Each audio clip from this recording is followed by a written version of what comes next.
संपूर्ण विश्वाला शांतीचे संदेश देणारे तथागत भगवान बुद्ध परमपूज्य डॉक्टर बाबासाहेब आंबेडकर यांच्या विचारांना प्रथम विनम्र अभिवादन करतो आणि या संस्थेचे धर्माचा प्रचार आणि प्रसार करणारी मातृसंस्था अर्थात बुद्धिस्ट सोसायटी ऑफ इंडिया अर्थात भारतीय बौद्ध महासभा यांचे संस्थापक परमपूज्य डॉक्टर बाबासाहेब आंबेडकर तसेच संरक्षण आदरणीय मीराताई आंबेडकर व तसेच ट्रस्टी चेअरमन आदरणीय डॉक्टर हरीश रावलिया व तसेच राष्ट्रीय अध्यक्ष आदरणीय चंद्रबोधी पाटील व राष्ट्रीय कार्याध्यक्ष आदरणीय भीमराव आंबेडकर यांना यांच्या कार्यास सप्रेम सविनय जय भीम व येथे उपस्थित असलेले समता सैनिक दलाचे हेडक्वार्टर सचिव आचार्य गुरुजी व तसेच ठाणे शहर माजी अध्यक्ष रमेश चव्हाण गुरुजी व माजी सरचिटणीस बबन जोंधळे गुरुजी व पर्यावरण नगरचे अध्यक्ष गोडा गुरुजी व तसेच येथे संपूर्ण लुंबुनी बुद्ध विहाराची कार्यकारिणी व अजून जे आले असतील त्यांचे नाव मी घेत नाही, मला माहित नसतील आणि येथे श्रद्धाशील जे बौद्ध उपासक उपासिका आहेत त्यांना सप्रेम जय भीम. आजचा विषय आहे आणि खूप चांगला आहे आणि मला तो आनंद आहे की आज मानवाचे मंगल कशात आहे हा विषय मला दिलेला आहे आणि मी तो मनापासून तुम्हाला सांगण्याचा प्रयत्न करेन. तुम्ही शांत चित्ताने ऐकावा हीच माझी नम्र विनंती राहील. कारण आज वर्षवासाचं 12वं पुष्प आहे आणि ते आज गुंफणार आहोत. मानवाचे मंगल कशात आहे. तत्पूर्वी मी तुम्हाला सांगू इच्छितो कारण भगवान बुद्धांनी जो धम्म दिलाय तो 2600 वर्षापूर्वी त्याच्या नंतर डॉक्टर बाबासाहेबांनी जो आपल्याला भगवान बुद्धाचा धम्म समजून सांगितलेला आहे आणि तो धम्म काय आहे हे आपल्याला सगळ्यांनाच माहित असते कारण आपण विहारात येतो आणि विहारात आल्यानंतर भगवान बुद्धांचे विचार आणि बाबासाहेबांचे विचार आत्मसात करीत असतो. पण बाबासाहेबांनी आपल्याला ज्यावेळेस धम्म दीक्षा दिली त्यावेळेस बाबासाहेबांनी आपल्याला बुद्धाचा धम्म दिला कारण त्यांनी आपल्याला खूप काळजीपूर्वक आणि अभ्यास करून जवळजवळ 21 वर्ष त्यांनी पूर्ण सगळ्या धर्माचा अभ्यास केला आणि आपल्याला बौद्ध धम्म दिलेला आहे. आणि या बौद्ध धम्म दिल्यानंतर त्यांनी तिथेच थांबले नाही तर त्यांनी 22 प्रतिज्ञा सुद्धा दिल्या होत्या आणि या 22 प्रतिज्ञा ज्यावेळेस त्यांनी आपल्याला बौद्ध धम्म दिला नागपूर ठिकाणी त्यावेळेस त्या 22 प्रतिज्ञा सुद्धा वजवून घेतल्या होत्या. त्यापैकी आपण किती मानतो किती पाळतो हे मला माहित नाही पण जे 22 प्रतिज्ञेचं पालन करतो त्याचं घरामध्ये सुख शांतता नांदते आणि हे बाबासाहेबांनी जे समजून सांगितलं होतं त्याचं आचरण करायला पाहिजे. कारण बाबासाहेबांनी सांगितलं होतं की दर रविवारी विहारात गेलं पाहिजे. विहारात जाण्याचं कारण हे आहे की आपण राजकारण करत नाही, कुठल्या बाकीच्या गोष्टीवर निंदा नालस्ती करत नाही. आपण फक्त आणि फक्त बुद्धांचे विचार आणि डॉक्टर बाबासाहेब आंबेडकरांचे विचार आत्मसात करत असतो. त्यामुळे विहारात जाणं गरजेचं आहे कारण हे धम्माचं केंद्रबिंदू आहे. बाबासाहेबांनी सुद्धा सांगितलं होतं की विहार बांधा आणि तिथून आपल्या धम्माची सुरुवात होते आणि तिथूनच चळवळीला सुरुवात होते. ह्या बौद्ध धम्मामध्ये जे महत्वाचे आहेत जे त्रिशरण पंचशील आहे, आर्य अष्टांगिक मार्ग आहे, असं भरपूर आहे. जे साधे उपासक आहेत आपण कारण उपासकाला त्रिशरण पंचशील आणि 10 शील हे जरी पाळले तरी ठीक आहे कारण बौद्ध धर्मामध्ये खूप नियम आहेत. कारण भिक्खूंना 227 नियम आहेत त्यांना शील तेवढे पाळावे लागतात. भिक्षुणीला 311 शीले आहेत ते त्यांना पाळावे लागतात. प्रत्येक धर्मामध्ये प्रत्येक जण आचारसंहिता असते आणि ती काटेकोर पाळत असतात. कारण बौद्ध धर्मामध्ये आपण असे काही उपासक आहोत की आपण बौद्ध धर्माचं पण आचरण करतो आणि बाकीच्या धर्माचं सुद्धा आचरण करतो. आणि मला हेच याच्यातून सांगायचं आहे कारण मानवाचं मंगल कशात आहे हे भगवान बुद्धानं महामंगल सूत्रामध्ये सांगितलेलं आहे. कारण त्यांचं वचन त्यांची वाणी त्यांच्या शब्दामध्ये त्यांनी सांगितलं होतं की मानवाचं मंगल कशामध्ये आहे. त्यांनी एक गाथा दिली होती आणि त्या गाथेवर त्यांनी त्याच्यामध्ये पूर्ण असं विचार त्यांनी सांगितले होते महामंगल सूत्रामध्ये. कारण महामंगल सूत्र हे 38 प्रकारचं शुभ कर्मे आहेत आणि तेच आपण आज समजून घेणार आहोत. कारण तुम्ही जर सगळं काही लक्षात राहणार नाही, पण सोप्या सोप्या भाषेतलं जे मी सांगतोय तोडक्या मोठ्या भाषेमध्ये ते जरी लक्षात ठेवलं तर नक्कीच आपलं कल्याण होईल. कारण मानवाचं मंगल बौद्ध धर्मात आहे हे तर आपल्याला माहितच आहे, पण बौद्ध धर्म काय आहे हे आपण पहिले समजून घेतलं पाहिजे. कारण धम्म म्हणजे निर्मळ जीवन जगण्याचा मार्ग आहे. धम्म म्हणजे काय आहे? धम्म म्हणजे कायाने, वाचेने, मनाने शुद्ध कर्म करणे. आता कायाने, वाचेने, मनाने म्हणजे आपली वाणी चांगली राहिली पाहिजे. आपण कोणाला बोलायचं असलं तर प्रेमाने बोललं पाहिजे. त्याची शुद्धता एकदम प्रेमळ पाहिजे. तो धम्म आहे. नंतर आचरणाने, विचारणाने आणि शरीराने हा शुद्ध राहावे. कारण आपण आचरण केलं आणि शरीराने व्यवस्थित राहिलो तर नक्की त्या धम्माचं पालन होते आणि त्या धम्मातून आपल्याला आपल्या शरीराला सुद्धा आपली शरीर प्रकृती सुद्धा चांगली राहते. धम्म म्हणजे नीती होय. धम्म म्हणजे लोभापासून, मोहापासून, द्वेषापासून दूर करणे. धम्मामध्ये आपल्याला काय सांगितले, धम्माची व्याख्या काय सांगितली की आपण लोभ, माया, द्वेष, मत्सर करू नये. कारण बघा आपण जर रागात आलो तर आपल्या शरीराचं टेम्परेचर वाढते, आपल्याला हानी होते. त्यामुळे आपण हे जर टाळलं तर नक्कीच आपल्याला शरीरात सुद्धा चांगलं राहील. त्यानंतर धम्म म्हणजे मैत्री शिकवणारा मार्ग. कारण बुद्ध धर्मामध्ये प्रज्ञाशील आणि करुणा सगळ्यात महत्त्वाचं हे सांगितलेलं आहे की करुणा म्हणजे मैत्री. हेच मैत्री म्हणजे धम्म आहे आणि तो जर आपण समजून घेतला. कारण बुद्ध धर्माने भगवान बुद्धाने जी प्रज्ञा सांगितलेली, शील सांगितले आणि करुणा सांगितलेली आहे की हा भगवान बुद्धाने मैत्रीचा, करुणाचा धम्म समजून सांगितलेला आहे आणि तोच आपण समजून घेणार आहोत. त्यानंतर धम्म जीवन सुचिता राखणे आणि पूर्णता साधणे. धम्म म्हणजे प्रज्ञाशील आणि करुणा यांची सांगड घालणे. धम्म म्हणजे अंधश्रद्धा नाकारणे व ज्ञान स्वीकारणे. बघा धम्मामध्ये काय सांगितले, अंधश्रद्धा नाकारणे सांगितले आणि ज्ञान स्वीकारणे. जे आपल्याला बुद्ध धर्मामध्ये ज्ञान आहे ते आपल्याला स्वीकारायचं आहे आणि अंधश्रद्धा नाकारायची आहे. आता अंधश्रद्धा काय आहे? कारण आपल्याला सगळ्यालाच माहिती आहे अंधश्रद्धा काय आहे आणि आपण त्याच्यातून बाहेर सुद्धा निघलो नाही. उदाहरण सांगतो तुम्हाला, गावात काही जण नवस करतात, ही एक अंधश्रद्धा झाली. काही लोक असं आहेत की हिंदू धर्मातल्या काही परंपरा आहेत त्या अजूनही सोडायला तयार नाहीत. काही जर झालं, रस्त्याने चाललो, मांजर आडवी गेली, अरे मांजर आडवी गेली, आपल्याला अपशकुनच घडेल की काय. म्हणजे आपल्या मनामध्ये ती संशयाची पाल चुकचुकत राहते.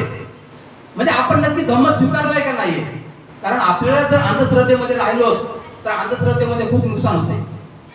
आता तुम्ही नवसच घ्या, नवस घ्या, त्याच्यामध्ये बोकड घ्यायचा विकत, 2000चा बोकड घ्या, पुन्हा तो खर्च करा, स्वतः कर्ज काढून आणि तो नेऊन तिकडं कापा. बौद्ध धर्मामध्ये सांगितले नाही. कारण कर्ज काढून तुम्ही जर एखादं नवस किंवा काही करत असेल तर ते चुकीचं आहे. कारण बुद्धांनी सांगितलं की माझ्यावर खर्च करू नका. बाबासाहेबांनी पण सांगितलंय. कारण आम्हाला सुचू नका आणि आमची काय देवदेव म्हणून आमची वावा करू नका. कारण आमचे जे विचार आहे ते तुम्ही आत्मसात करा आणि तेच विचार जर आत्मसात केले तर नक्कीच आपलं कल्याण होतंय, आपल्या घराचं कल्याण होतंय, आपल्या राज्याचं आणि आपल्या देशाचं सुद्धा कल्याण होतंय. त्यामुळे अंधश्रद्धा नाकारली पाहिजे. धम्म म्हणजे कर्मकांड न करणे, सत्कर्म करणे, निर्मळता राखणे. धम्म म्हणजे तृष्णा त्याग करणे. धम्माची व्याख्या भरपूर केलेली आहे, भरपूर केल्या बुद्धांनी, खूप सांगितलंय. तृष्णा, माणसाने तृष्णा नाही केली पाहिजे. कारण तृष्णा केली तर दुःख येतच वाटेल आपल्याला. त्यामुळे निर्वाण प्राप्त करणे. कारण निर्वाण प्राप्त करणे ही खूप मोठी म्हणजे, कारण आपण उपासक आहोत, आपल्याला फक्त पंचशील, आर्य अष्टांगिक मार्ग एवढं जरी पाळता आलं तरी बस झालं.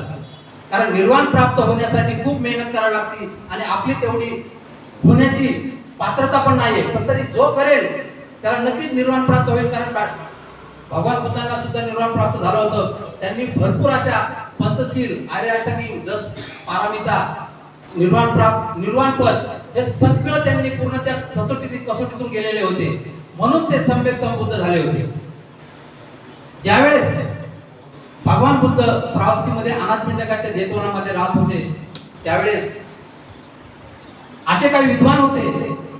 ते विद्वान चर्चा करत होते की आपलं मंगल कशात आहे आणि आपण काय केलं पाहिजे म्हणजे आपण आपलं चांगलं होईल. त्यावेळेस मोठमोठे विद्वान त्या श्रावस्ती नगरीमध्ये चर्चा करत असताना काही जण सांगायचे यज्ञ केलं पाहिजे, काही जण म्हणत तपश्चर्या केली पाहिजे, काही जण असं काहीतरी सांगत राहायचे. पण त्या विद्वानामध्ये एक ज्ञानी होता, चांगला विद्वान होता. त्यांनी एक सुचवलं म्हणजे आपण एक काम करूया, तथागत अनाथपिंडकाच्या जेतवान्यामध्ये थांबलेले आहेत, आपण सगळे जाऊन त्यांच्याकडे जर विचारणा केली की मंगल कशात आहे तर नक्कीच आपल्याला तिथे समाधान मिळेल. आणि मग त्यावेळेस हे सगळ्यांना पटलं, कारण हे ज्ञानी होते. त्याच्यामध्ये वादविवाद चर्चा चालू होती आणि त्या चर्चेमध्ये त्यांना काहीच निष्पन्न झालं नाही. म्हणून एकानं सांगितलं की आपण तथागताकडे जाऊया. आणि त्यांची चर्चा करता करता त्याला जवळ अर्धरात्री होऊन गेली होती, खूप वेळ झाला होता, उशीर झाला होता. त्यानंतर ते सगळे ज्ञानी पुरुष भगवान बुद्धाकडे गेले आणि भगवान बुद्धांना एकानं सगळ्यांनी वंदन केलं आणि एकानं विचारलं की तथागत भगवान बुद्ध आम्हाला सांगावं की मंगल कशामध्ये आहे. त्यावेळेस भगवान बुद्ध म्हणतात बहुदेवा मनुष्याचं मंगलादी अचिंतू आकड खमाना स्वतःनं ब्रवी मंगल बुद्ध.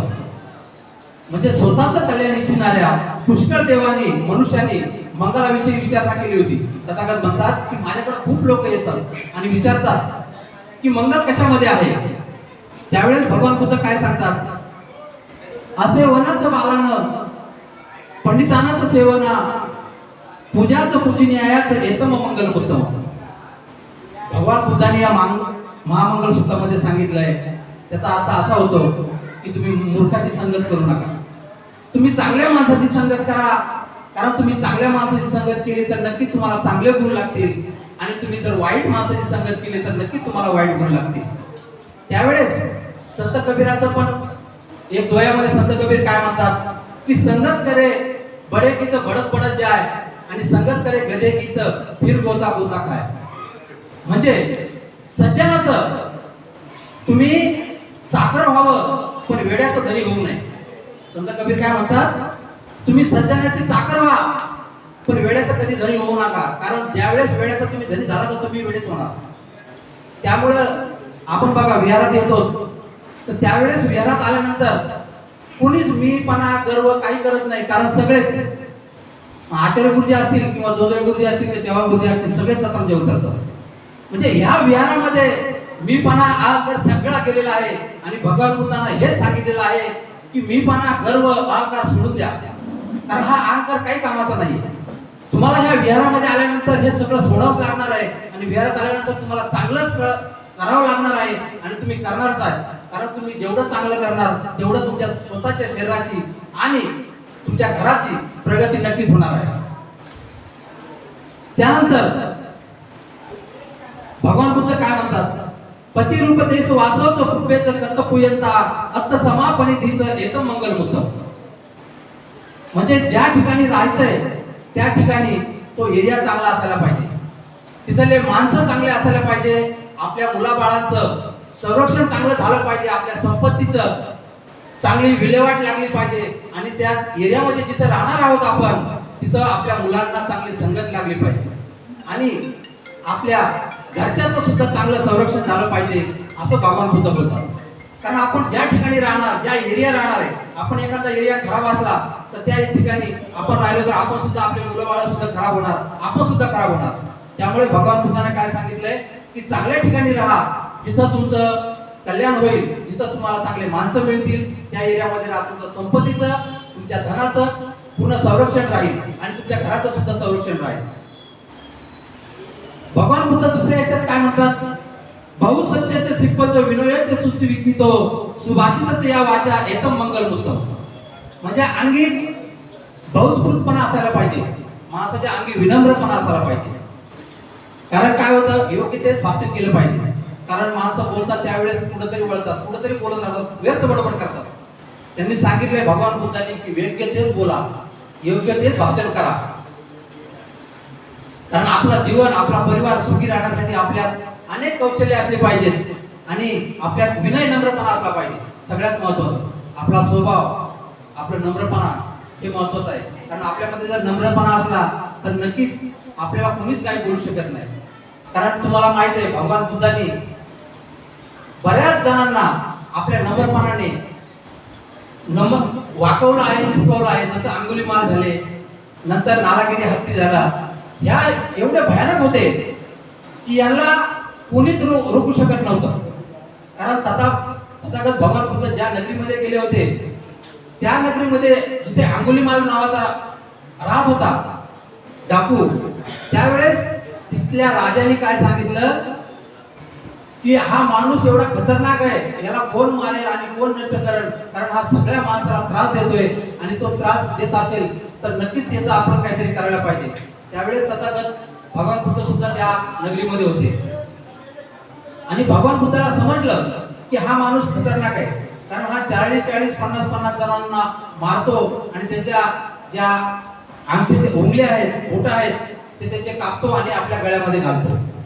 मग भगवान बुद्धाला समजलं पण आपण पण जाऊन त्याची भेट घेऊया. त्यावेळेस भगवान बुद्ध त्याच्या दिशेने जिथे ते राहत होता त्या दिशेने चालत होते. मग ज्यावेळेस ते त्या रस्त्याने जात होते त्यावेळेस मेंढपाळ, शेळ्या पाळणारे, धनगर हे लोक त्यांना आवाज देत होते की हे ऋषीमुनी तिकडे जाऊ नको, कारण तिथं डाकू अंगुलीमालाचा रस्ता आहे आणि तो खतरनाक आहे, तू का जातोय. पण भगवान बुद्ध काय ऐकत नव्हते, कारण त्याला त्याची भेट घ्यायची होती आणि तो किती खतरनाक आहे ते त्याला बघायचं होतं.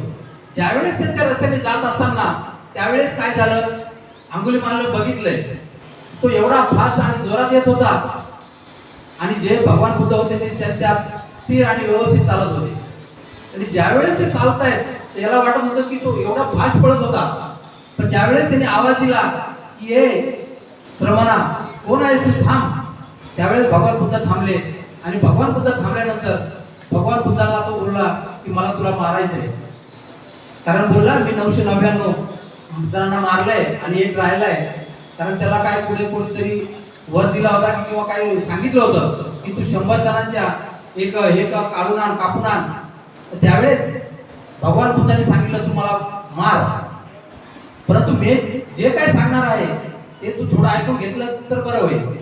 त्यावेळेस भगवान बुद्धांनी जी धम्मदेशना दिली थोडंसं सांगितलं तर ते त्याच्या लक्षात आलं, त्याला समजलं की अरे मी खूप मोठी चुकी केली आहे. आणि त्या चुकीचं प्रायश्चित्त म्हणून भगवान बुद्धांना तो नतमस्तक झाला, शरण गेला आणि त्यांनी सांगितलं की मी तुमच्या सोबत यायला तयार आहे. म्हणजे एवढं बघा, डाकू एवढा असून सुद्धा तो नतमस्तक झाला बुद्धांच्या चरणी. कारण भगवान बुद्धांचं रूप एवढं तेजस्वी होतं, ते समोरून चालले तरी समोरचा माणूस ऑटोमॅटिक थंड होत होता, शांत होत होता. कारण ज्यावेळेस भगवान बुद्धांना ज्ञान प्राप्त झालं त्याच्यासोबत ते 5 ब्राह्मण होते, कौंडिन्य, अश्वजित, काश्यप, महानाम आणि भद्रिके. ह्या 5 जणांना तो सोडून गेले होते भगवान बुद्ध. आणि जेव्हा त्यांना ज्ञान प्राप्त झालं आणि त्यांना दिसले की भगवान बुद्ध आपल्याकडे येत आहेत, मग त्यांना थोडंसं गर्व आला की हो आम्हाला सोडून गेलाय, मग आपण याला उठायचं नाही, याचा आदर करायचा नाहीये. परंतु ज्यावेळेस भगवान बुद्ध जवळ जवळ येत होते त्यावेळेस त्यांचं मत परिवर्तन होत होतं. आणि मत परिवर्तन झाल्यानंतर त्यांनी त्याला एकाने बसायला आसन दिलं, एकाने पाणी दिलं, एकाने विचारपूस केली. हे सगळं परिवर्तन बुद्धामध्ये होत होतं. आणि भगवान बुद्धांचं हेच महत्वाचं आणि हेच गुण होते, त्यांच्यात विनम्रता होती. त्यानंतर भगवान बुद्ध महामंगल सूत्रामध्ये काय सांगतात, माता पितू उपठान पुत्र दारस संग हो अनाकुलाचं कम्मनता एतम मंगलमुक्तम. माता पिता, भगवान बुद्धांनी काय सांगितलंय की आई वडिलांची सेवा करा. कारण जो विषय आहे भगवान बुद्धांनी खूप सखोल विषयाचा अभ्यास केलेला आहे आणि तो आपल्याला जनरली सांगितला आहे. कारण बघा 2600 वर्षापूर्वी भगवान बुद्धांनी जे काय सांगितलंय, ज्यांनी त्यांचा अभ्यास केलाय ते आज मोठमोठे बघा, मोठमोठे ऋषी झालेत, मोठमोठे संत महात्मे झालेत, पण त्यांनी स्वतःच नाव दिलं, भगवान बुद्धाचं नाव दिलं नाही. का दिलं नाही? कारण त्यांना वाटलं की भगवान बुद्धाचं नाव पुढे येईल. तसं त्यांना नाव घेण्याची गरज बी नाहीये, कारण त्यांचं नाव अगोदरच आहे, पूर्ण जगात आहे भगवान बुद्धाचं नाव. पण त्यांचे विचार प्रत्येक जण घेतोय आणि त्या विचाराप्रमाणे आज चालत आहे. तर त्यांनी भगवान बुद्धांनी काय सांगितलं की आई वडिलांची सेवा केली पाहिजे. आई वडिलांची सेवा करा, चाकरी करा, त्यांना दुःख देऊ नका, त्यांना सांभाळा. पत्नीला आई वडिलांना पूर्व दिशा समजले आणि आपली पत्नी आहे तिला पश्चिम दिशा भगवान बुद्धांना सांगितलंय. कारण ती सुद्धा तुमचं काय करते, तुमचं संरक्षण करते, मुलाबाळाला सांभाळते. संरक्षण करते म्हणजे तुमच्या संपत्तीचं संरक्षण करते, घरात मुलाबाळाचं संगोपन करते. म्हणून आई वडिला एवढी पत्नीला सुद्धा मान द्या, इज्जत द्या, कारण ती सुद्धा तुम्हाला सहचारिणी आहे आणि तिचा सुद्धा तुम्ही आदर केला पाहिजे. पातिव्रत्य सांभाळते, सर्वांची सौजन्याने वागते, मुले आपल्या वंशजाचा वारसा चालवणारे असतात आणि वृद्धकाळात आपली सेवा सुश्रूषा करतात. म्हणून मुलांना सुद्धा आपण चांगलं वागवलं पाहिजे, मुलांना सुद्धा आपण चांगलं वळण दिलं पाहिजे. हे जर केलं तर भगवान बुद्ध म्हणतात की तुम्हाला याच्यात तुमचं उत्तम मंगल आहे. कारण बघा, आपण आई वडिलांना सांभाळलं, पत्नीला व्यवस्थित सांभाळलं, मुलांचा सांभाळ चांगला केला, उदरनिर्वाह केला, तर अजून काय पाहिजे, आपलं नक्कीच मंगल होणार आहे. हे सरळ आणि स्पष्ट आहे. भगवान बुद्धांनी सुद्धा ते सांगितलं होतं. त्यानंतर दानाचं धम्मचर्याचं यात कानाचं संग हो, अनवज्ञानी कम्मनी येत मंगल उत्तम. भगवान बुद्धांनी दानाला सुद्धा खूप महत्व दिलेलं आहे. कारण का, कारण आपण म्हणणार की दानाचे भरपूर प्रकार आहेत. कारण दानामध्ये वस्त्रदान आहे, अन्नदान आहे, ज्याच्याकडे पैसा नाही त्यांनी वस्त्रदान केलं तरी चालतंय, अवयव दान केलं तरी चालतंय, रक्तदान आहे, असे भरपूर दानाचे प्रकार आहेत. कारण आपण जर दान केलं तर आपल्या समाजाचा विकास होईल. सगळ्यात महत्त्वाचं प्रत्येकाचं, आपल्या समाजाचं नाहीये. कारण प्रत्येक ठिकाणी प्रत्येक माणूस जो दान करतो त्यावेळेस त्या समाजाचा उद्धार होतो आणि तो धर्म सुद्धा वाढतो आणि धम्म सुद्धा वाढतो. तसंच बुद्धांनी सुद्धा सांगितलंय की तुम्ही धम्मदान करा, मग ते कशाही स्वरूपात असू द्या, ते वस्त्राच्या स्वरूपात असू द्या, अवयवदान असू द्या, रक्तदान असू द्या, द्रव्यदान असू द्या, कुठलंही दान असू, पण दान करा. कारण आपण जर दान केलं तर आपल्याला लोभाची भावना राहत नाही. हे बघा, एक साधं उदाहरण आहे. कारण आपण जर कुठेतरी दान करत असलो तर आपल्याला मनामध्ये लालच राहत नाही आणि एक हे होत नाही की आपण त्याला दान दिलंय म्हणजे आपण खूप मोठ्या मनाचे आहे. कारण दान देणारा हा खूप मोठा असतो. कारण बुद्धांच्या काळामध्ये आनंद पिंडकांनी खूप मोठं दान दिलेलं आहे. बरेच लोक असे होऊन गेले, राजे लोक होऊन गेले, त्यांनी दानामध्ये बुद्धांना दान देऊन जेतवनं दिले, मोठमोठे विहार दिले. त्यामुळे ते धम्माचे केंद्रबिंदू ठरलेले आहे आणि त्यामुळे धम्माचा खूप मोठा प्रचार आणि प्रसार झालेला आहे. त्यामुळे बुद्धांनी सांगितलं की दान करा, कुठल्याही स्वरूपात करा, पण दान करा. त्यानंतर आरती विरती पापा मद्यपानाचं संयम अपमादोत धम्मेसु एकदम मंगल उत्तम. त्यांनी काय सांगितलंय, काया वाचा मनानं शुद्ध आणि निर्मळ असावं, कोणतंही पाप कर्म करू नये. कारण शुभ कर्म करणे, मद्यपान न करणे, धम्म कार्यात तत्पर राहणे, धम्म कार्य केल्याने मन प्रसन्न राहते. आता साधं उदाहरण घ्या, आपण विहारात येतो त्यावेळेस आपलं सगळं मन प्रसन्न असते. भगवान बुद्धाने हे सांगितलंय, तुम्ही पाप कर्म करू नका. तुम्ही ज्यावेळेस धर्माचं काम करता, ज्यावेळेस तुम्ही प्रचार आणि प्रसार करता, त्यावेळेस आपलं मन प्रसन्न राहतं. उदाहरण घ्यायचं असलं तर ज्यावेळेस आपल्या इथं बाबासाहेब आंबेडकरांची जयंती असते, धम्मचक्र प्रवर्तन असते, त्यावेळेस बघा आपले पोरं, आपले तरुण पिढी, लुंबिनी बुद्ध विहाराची कार्यकारिणी खूप हसऱ्या आणि खूप निर्मळ मनाने कार्य करत असतात, खूप धडपड करत असतात. शशांक सर घ्या, मयूर गायकवाड घ्या, सदाभाऊ घ्या, आपली ही जी पिढी आहे ती सतत कुठल्या ना कुठल्या कार्यामध्ये मग्न असते. कारण का, धम्माचं कार्य करतात, त्यांचं मन प्रसन्न असतं आणि ते तन मन धनाने करतात. भगवान बुद्धाने सुद्धा हे सांगितले की आरती विरती पापा मद्यपानाचं संयम अपमादोत धम्मेसु एकदम मंगल उत्तम. तुम्ही धम्माचं कार्य केलं तर तुमचं मन नक्कीच प्रसन्न राहतं. तुम्ही पाप कर्मापासून अलिप्त राहतात आणि काया वाचा मनाने सुद्धा तुम्ही चांगले असतात. आपला सत्कार होतो, तुम्ही जन माणसात राहिलं, तुमचा आदर करता, तुमचा सत्कार होतो, तुमचा जीव सद्गुणी होते. हे भगवान बुद्ध सांगितलंय की तुम्ही याच्यामध्ये नक्कीच उत्तम मंगल आहे. कारण बघा, तुम्ही धम्माचं कार्य करताय, तुमचा आदर होतो. कारण ज्यावेळेस इथं कोणी पण एंट्री मारतं त्यावेळेस जय भीम, जय भीम गुरुजी, जय भीम सगळ्यांना आदरानेच बोलतो. म्हणजे हे काय सांगितले भगवान बुद्धांना की तुम्ही स्वतःच स्वतःमध्ये तुम्ही अंतदीप व्हा, स्वयंप्रकाशित व्हा, नक्कीच तुम्हाला मान मिळेल, तुम्हाला इज्जत मिळेल आणि समाजामध्ये पण तुमचं नाव राहील. भगवान बुद्धाने ज्यावेळेस या महामंगल सूत्रामध्ये मंगल कशात आहे हे सांगितलं, त्यावेळेस ते सगळे विद्वान लोक शांतपणे ऐकत होते. गारवच निवातोच संतुठीच कत्तयोता कालेन धम्मसवर्ण येतम मंगल उत्तम. म्हणजे क्षमाशील असणे, अंगी लीनता असणे, सज्जनाचे दर्शन घेणे आणि योग्य वेळी धम्म श्रवण करणे हे उत्तम मंगल आहे. भगवान बुद्धांना काय सांगितले की तुम्ही योग्य वेळी धम्म श्रवण करा, धम्मदेशना ऐका. आपण वर्षावार चालू आहे आणि हे आपलं भाग्य आहे की आपल्याला चांगले धम्मदेशना, चांगले विचार ऐकायला मिळतात आणि हे धम्मसेवन करा.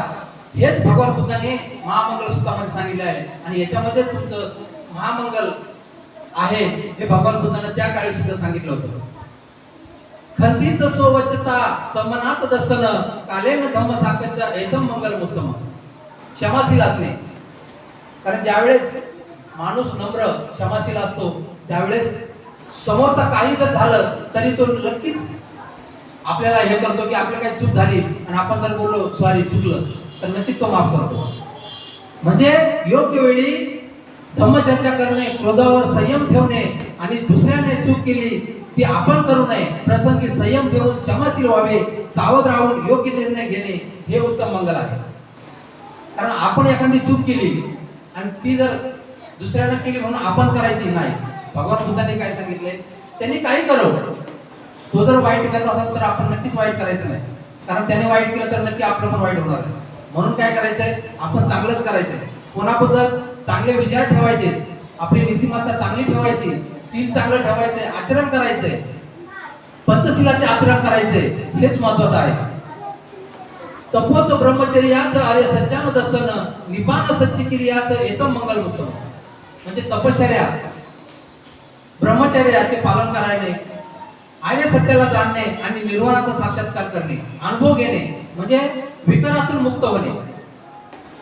भगवान बुद्धांनी काय सांगितलंय की तुम्हाला जर हे सगळं जर पाळायचं असेल तर तुम्ही नक्कीच तुमच्या शरीराची विकृती म्हणजे जे काय असेल ते विकृत गुण आहेत ते नक्कीच निघून जातात आणि त्यामुळे मग आपलं काय होतंय, मंगल होतंय. आपलं शरीर चांगलं राहतंय, आपली प्रकृती चांगली राहते, आपलं घर चांगलं राहतंय, आपला समाज चांगला राहतो. कुठंच लोक धम्यही चित्त यसन कंपती अशोक विराज खेम येत मंगल उत्तम. म्हणजे ज्याचे मन लोकधर्माने विचलित होत नाही ते धर्म असे आहेत, लाभ आणि हानी, यश आणि अपयश, निंदा आणि स्तुती, सुख आणि दुःख हे 8 लोक धर्म आहेत. या लोक स्वभावाशी संबंध आला असता ज्याचे चित्त चंचल होत नाही, शोक रहित, निर्मल व सुख रूप राहते हे उत्तम मंगल आहे. कारण भगवान बुद्धांनी काय सांगितलंय की तुम्ही सुख आणि दुःख याच्यापासून तुम्हाला जर कळालंय की सुख काय असते आणि दुःख काय असते, हे जर तुम्हाला कळालं तर नक्कीच तुमचं मंगल आहे. आणि त्यांचं त्या धम्मामध्ये सगळं काही आहे. कारण तुम्ही जर धम्म जाणला तर नक्कीच तुमचं सुख या धम्मामध्ये आहे. एता दिसाने तत्वानं संबंध पराजिता सपथ्य स्वती गच्छानी तंतेस मंगल उत्तम. म्हणजे आपण जे कार्य करतोय सर्वत्र अपराजित राहून लोक कल्याणाला प्राप्त हे सर्वश्रेष्ठ आणि सर्वसामान्य माणसाची उन्नती होते हे मंगल. अशा प्रकारे मंगल महामंगल सूत्र आहे आणि हे भगवान बुद्धांनी जेतवानामध्ये सांगितलं होतं. आणि ज्यावेळेस एवढं हे महामंगल सूत्र खूप आहे, कारण याचा अर्थ एवढा आहे की त्या एका गाथेचा खूप मोठा अर्थ आहे. पण मी तुम्हाला शॉर्टकट मध्ये सांगितलंय, कारण त्या जेतवानामध्ये ज्यावेळेस हे ज्ञानी पुरुष गेले होते आणि त्या ज्ञानी पुरुषांनी ज्यावेळेस भगवान बुद्धांनी त्याला महामंगल सूत्राचं आणि हे गाथाचं वचन आणि धम्मदेशना दिल्यानंतर त्या ज्ञानी जे विद्वान लोक होतं त्यांचं समाधान झालं होतं. आणि ते समाधान झाल्यानंतर तिथून भगवान बुद्धांना वंदन केलं आणि ते जेतवानातून बाहेर पडले. असं म्हणजे भगवान बुद्धांनी जे महामंगल सूत्र सांगितलं आहे सगळेच आपण महामंगल सूत्रच नाही, आपण त्रिशरण पंचशील पाळलं, आर्याष्टांगिक मार्ग पाळला तर नक्कीच आपलं कल्याण आहे. आणि भगवान बुद्धाने हेच सांगितलंय आपल्याला, त्रिशरण पाळा, जास्त काही करू नका. कारण आपण विहारात येतो, विहारात आल्यानंतर आपण त्रिशरण पंचशील अशी काही परिस्थिती आहे काही काहीची, म्हणजे आपली नाही, विहारात येतात त्याला सगळ्याला त्रिशरण पंचशील येतच असं मी गृहीत धरतो. पण काही लोक असे आहेत की त्यांना त्रिशरण पंचशील सुद्धा येत नाही. आणि हा म्हणजे हा पाया आहे आपला सुरुवातीचा, जो म्हणतो ना आपण बिल्डिंग बांधतो, जो पाया आहे तो त्रिशरण पंचशील आहे. जर पंचशिलाचा जर आपल्याला अर्थच माहित नसेल, कारण बाबासाहेब आंबेडकरांनी या शिलावरच घटना लिहिली आहे, विज्ञानावरच आधारित ही बाबासाहेबांनी राज्यघटना लिहिली आहे, भगवान बुद्धाचा अभ्यास केलेला आहे आणि ह्या भगवान बुद्धांच्या ज्या ज्ञान आहे, जे त्रिशरण पंचशील आहे, याच्यावरूनच त्या घटनेचं पूर्ण राज्यघटना तयार केली होती. मग आपल्याला पंचशिलाचं पालन करता आलं पाहिजे, त्याचा अर्थ सुद्धा माहीत झाला पाहिजे. थोडक्यात तुम्हाला सांगतो पंचशिलाचा अर्थ: पानाती पाता वेरमणी सिक्कापदम समाधी आम्ही. म्हणजे मी प्राणी मात्राची हिंसा करणार नाही, कुठलेही प्राणी असू द्या. आदिन दाना वेरमणी सिक्कापदम समाधी आम्ही, म्हणजे मी चोरी करणार नाही. कारण आपण जर चोरी केलं तर पकडल्या जाऊ, पकडल्या गेलं तर पोलीस स्टेशनला घेऊन जातील, मग तिथं आपल्याला ते गुन्हे लागतील. म्हणजे ती घटना कोणी लिहिली? बाबासाहेबांनी लिहिली. आपण जर चोरी नाही केली, आपण जर दुसरं सील पाळलं तर नक्की आपल्याला काहीच होणार नाही. तिसरं कामे सुमिच्चारा वेरमणी सिक्कापदम समाधी आम्ही, म्हणजे काम वासनेपासून आपण अलिप्त राहणं. आपण जर वासनेपासून अलिप्त राहिलं तर नक्कीच आपलं कल्याण आहे.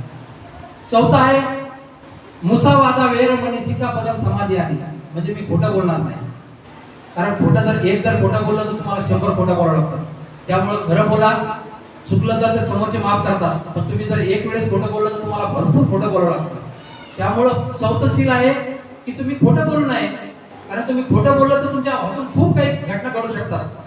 त्या जर तुम्हाला चुकायचे असेल, पाळायचे असतील तर तुमचं कल्याणच आहे. पाचवं सील आहे सुरामेर याचे पुमाद ठाणा वेरमणी सिक्कापदम समाधी आम्ही, मादक द्रव्यापासून अलिप्त राहण्याची मी हे करतो. मादक द्रव्य म्हणजे गुटखा, दारू, सिगारेट, जे आपल्याला अपायकारक आहेत, त्या जर मादक द्रव्य जर आपण सेवन नाही केलं तर नक्कीच आपलं शरीर चांगलं राहील आणि आपलं सगळं चांगलं राहील. त्यामुळे बाबासाहेबांनी सुद्धा सांगितलेलं आहे आपल्याला, त्रिशरण पंचशिलेचं पालन करा.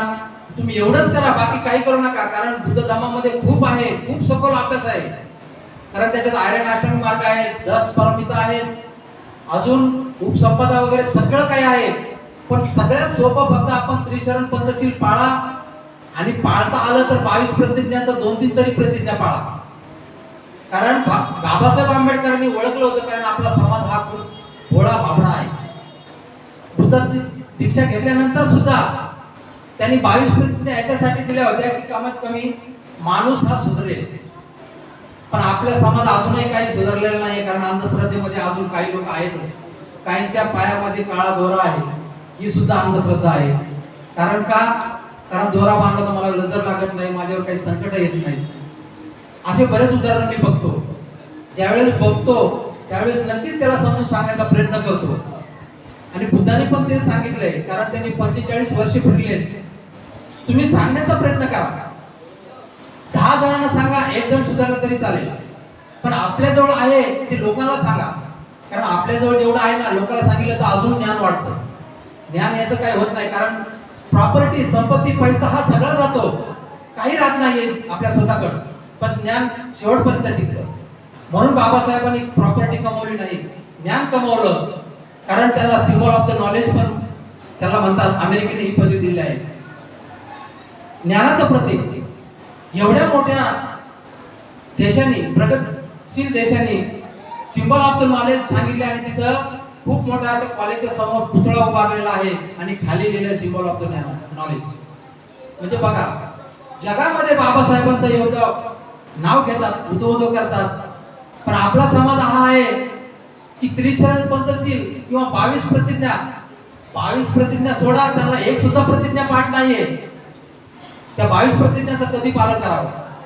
पण मला सगळ्यांना सांगू इच्छितो, आपण विहारात जातो ना, तर एक संकल्पना केली पाहिजे. आपण दररोजच विहारात जातो. भगवान बुद्धांनी त्या काळामध्ये त्यांचा एक भिक्खू होता, पट्टीसेन नावाचा. त्यांना एकच गाथा येत होती, त्यांना गाथाच पाठ होत नव्हत्या आणि गाथाच येत नव्हत्या. भगवान बुद्धांनी सांगितले 500 भिक्खूंना, अनंत भिक्खूंना सांगितलं की दररोज 1 तास यांना एक एक गाथा म्हणून दाखवा. त्यांनी प्रयत्न केला पण काही झालं नाही. भगवान बुद्ध अखेर शेवटी त्यांच्याकडे गेले, त्यांना धम्मदेशना दिली, त्यांच्या लक्षात आलं, त्यांना समजलं. पण भगवान बुद्धाने हे सुद्धा सांगितलं की तुम्ही 1000 गाथा जरी पाठ केल्या त्याला काही महत्व नाही, एक गाथ्याचं जरी तुम्ही आचरण केलं ना तरी बस झालं. मला एकच सांगायचंय, तुम्ही त्रिचरण पंचशीलाचं जरी पालन केलं ना तर खूप झालं. कारण मोठमोठे पुस्तकं वाचून मोठमोठे अभ्यास होऊन त्याला काही उपयोग नाहीये. किती मोठा अभ्यास वाचला आणि त्याला शिलाचं, प्रज्ञेचं, करुणेचं जर आचरणच नसेल तर त्या अभ्यासाचा उपयोग काय? कारण बाबासाहेब आंबेडकर बोधिसत्व झाले, त्याला भरपूर पदे मिळाले. बोधिसत्व झाले कारण त्यांच्यामध्ये एवढं गुण होते, एवढं ज्ञान होतं, यांनी एवढा अभ्यास केला होता बुद्धांचा, त्यामुळे त्यांना बोधिसत्व प्राप्त झालं. दोनच व्यक्ती आहेत, भगवान बुद्ध आणि बाबासाहेब आंबेडकर जगामध्ये. तर त्यांचा आदर्श आपण नक्कीच घ्यायला पाहिजे. आपण विहारात येतो, विहारात आल्यानंतर आपण पालन केलं पाहिजे, आचरण केलं पाहिजे. की आपण गेल्यानंतर दुसऱ्या दिवशी जे आहे ते आहे, फक्त रविवारी येतो, पौर्णिमेच्या दिवशी येतो, बस तेवढं फक्त ऐकायचं, बाहेर गेलं की जे आहे तेच आहे. पण नाही, ज्या वेळेस आपण बुद्धांचा विहारामध्ये आल्यानंतर जर त्रिशरण पंचशिलेचे आयरन अष्टांगी मार्गाचं जर आचरण केलं तर नक्कीच आपलं सार्थक होईल. आपण विहारात या, नुसतं ऐका आणि ह्या कानानं ऐका आणि ह्या कानानं सोडून द्या, हे करणं सोडून द्या. कारण आपण येतोय, कारण मला रायबोली गुरुजीची आठवण येते. रायबोली गुरुजी आपल्यात नाही आहेत, निघून गेले. एवढ्या वर्ष विहार चाललंय, सगळ्यात चांगलं विहार आहे. ते सांगायचे की एका तरी धम्मसेविकेनं केंद्रीय शिक्षक व्हावे किंवा बोलावं तरी. आपलेच लोक आहेत, बोलायला काय जातंय, किंवा केंद्रीय शिक्षक व्हावं किंवा समोर येऊन बोलावं, तर त्यांची इच्छा कोणी पूर्ण केली नाही. एक साधं गीत बोलता येत नाही. मला राग येऊ देऊ नका, मी बोलतोय परखड बोलतोय. भगवान बुद्धांनी सुद्धा परखड बोललेले आहेत, बाबासाहेब आंबेडकर सुद्धा परखड बोलत होते. आणि ज्याला राग येत असेल ना त्यांनी स्वतः करून दाखवावं. कारण आपण गीत तरी बोलावं, कमीत कमी त्रिशरण पंचशील येत नाही आणि साधं बाबासाहेबांचं गीत ते सुद्धा आपल्या पाठ होत नाही. म्हणजे आपण किती मागा आहोत, खूप मागा आहोत, बरोबर खूप मागा आहोत. कारण आपला बुद्ध धम्म हा जगात प्रसिद्ध आहे. पूर्ण जगाने बुद्ध धम्माचं सगळं आचरण केलं, पण आपल्या भारत देशाने आचरण केलं नाही. एक तत्ववेत्ता होता, तो कार्ल मार्क्स होता का कोणता, होता नाव आठवत नाहीये. पण ज्यावेळेस तो मेला त्यावेळेस त्याच्या मैत्रीला 14 जण होते. आणि ज्यावेळेस डॉक्टर बाबासाहेब आंबेडकरांचं महापरिनिर्वाण झालं त्यावेळेस 10 लाखाच्या वर लोक होते.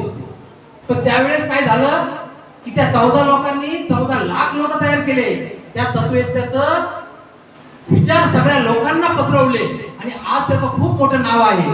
पण आज डॉक्टर बाबासाहेब आंबेडकरांचं नाव कोण घेतंय? सगळे फक्त पूजा करतायत, घरात फोटो लावतायत, जयंती आली की बस बाबासाहेब बाबासाहेब जय भीम. दारू पितात, मस्त नशेमध्ये असतात, त्याचं महत्व कोणाला काय नाही. फक्त नाचणार, गाणार, पैसा अफाट खर्च करणार, जयंतीमध्ये वर्गणी भरपूर काढणार. बाबासाहेबांनी हे सांगितलं नव्हतं की माझे उदो उदो करा. बाबासाहेबांनी स्वतःचा एवढा त्याग केलेला आहे, त्या त्यागाचा तुम्ही थोडं सुद्धा तरी हे करा. कारण त्यांच्यासारखा ज्ञानी कोणी नव्हता आणि त्यांच्यासारखा ज्ञानी श्रीमंत जगात कोणी नव्हता. कारण त्यांनी जर पैशाचा विचार केला असता, संपत्तीचा विचार केला असता, तर त्यांच्यासारखं श्रीमंत जगामध्ये कोणी नसतं. आज त्यांचा परिवार बघा, स्वतः स्वकष्टाने शिकलाय, समाजामध्ये सुद्धा प्रगती करतोय. पण काही लोक आहेत की त्याला सुद्धा साथ देत नाही, त्यांची निंदा करतात, टवाळी करतायत. म्हणून भगवान बुद्धांचा जो धम्म आहे, काही मोठमोठ्या त्या काळामध्ये राजाने सुद्धा बौद्ध धम्म स्वीकारला होता आणि म्हणून त्यावेळेस बुद्ध धम्माचा प्रचार आणि प्रसार खूप मोठ्या प्रमाणात झाला होता. पण नंतर काही काळांतराने असं काही परिस्थिती आली की बुद्ध धम्म पूर्ण लोप पावला होता. त्यावेळेस हिंदू धर्माची संस्कृती आली आणि संस्कृती आल्यानंतर असा काही काळ आला की त्यावेळेस जिथं भिक्खू दिसतील तिथं मारा, त्यांचे मुंडके कापा, इथपर्यंत आलं होतं. पुष्पसिंह म्हणून राजा होता, त्यांनी तर काहीतरी करोडो लाखो मोहरा देऊ म्हणून सांगायचे आणि भिक्खूचे मुंडके कापा. म्हणजे त्यावेळेस सुद्धा बुद्ध धम्म नष्ट करण्यात आला. म्हणजे खूप 2,500 वर्षापूर्वी, म्हणजे जवळजवळ 1,000 वर्षापर्यंत बुद्ध धम्माचे प्रचार आणि प्रसार झाला. सम्राट अशोकांनी त्यानंतर प्रसार केला त्यांच्या मुलाला मुलीला पण त्यांनी बाहेर देशामध्ये पाठवलं. त्यानंतर डॉक्टर बाबासाहेब आंबेडकरांनी आपल्याला बुद्ध धम्म दिला. म्हणजे हा बुद्ध धम्म एवढ्या वर्षापासून आहे आणि त्याचं आपल्याला सांगावं लागते की आचरण करा. ही खूप म्हणजे एक लाजिरवाणी गोष्ट आहे. कारण आपण बुद्ध धर्माचे मोठमोठे तत्ववेत्ता झालं पाहिजे. कारण बाहेर देशातले लोक येऊन बुद्ध धर्माचा अभ्यास करून खूप मोठे मोठे झाले आणि ते भारतामध्येच राहिले आणि त्यांनी पूर्ण जीवन इथंच घालवलेलं आहे. असे काही काही महान लोक आहेत. काही लोक असे आहेत की भारताकडे पाय करून सुद्धा झोपत नाहीत कारण बुद्धाचा जन्म झालाय भारतामध्ये एवढं मानतात नाही, आचरण करतायत. आपण फक्त मानतो आणि बाबासाहेबांना डोक्यावर घेतो, एवढंच करतो. त्यांचे विचार आत्मसात करत नाहीत. नुसतं नावाला हा जय भीम झालं. कार्यक्रम आले, जयंत्या आल्या, धम्मचक्र प्रवर्तन आलं, त्या टायमाला आपण फक्त बाबासाहेबाला आठवतो, बाकी पूर्ण वर्षभर काहीच कोणी काही करत नाही. त्यामुळे सगळ्यांना माझी विनंती आहे की आपण जे महामंगलसूत्र भगवान बुद्धाने जे सांगितलंय त्याचं कमीत कमी आचरण करा. एवढं मोठं लय मोठं आहे महामंगलसूत्र, म्हणजे आपण सांगू शकणार नाही एवढं मोठं आहे. पण थोडक्यामध्ये मी तुम्हाला सांगण्याचा प्रयत्न केला आणि भगवान बुद्धांनी त्यांच्या स्मरणातून जी वाणी आली, ती गाथा आली, त्याचा फक्त तुम्हाला थोडक्यात अर्थ सांगितलाय. आणि जे जनरली आहे तोच आहे. त्या 5 पंचशिलामध्येच आलेला आहे की त्रिशरण पंचशील पाळणे आणि त्रिशरण पंचशील पाळणे. त्यामुळे तुम्ही जो माझं 2 शब्द ऐकले शांतचित्ताने आणि माझ्याकडून काही चूक झाली असेल तर मला क्षमा करावी. आणि मी जे काय बोललोय ते जास्त मनावर घेऊ नका. तुम्हाला मनाला वाटलं तरच घ्या, नाहीतर घेऊ नका. कारण हा विषय हा खूप चांगला होता. महामंगल म्हणजे मानवाचं मंगल कशात आहे, तुम्ही थोडक्यात जर समजून घेतलं तर नक्कीच तुमचं मंगल होईल. इथेच थांबतो. जय भीम, नमो बुद्धाय.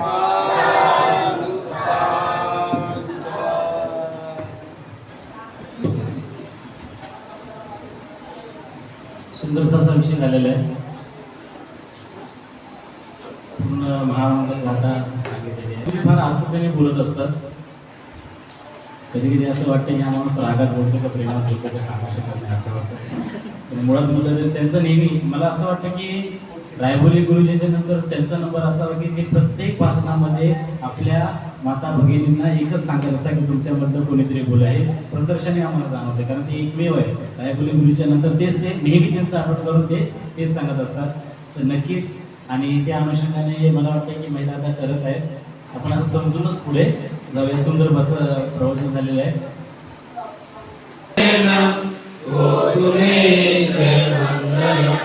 नत्थि मे शरणं वरं नमो मे शरणं वरं एतेन सत्यवचनेन भूतु मे जयमङ्गलं.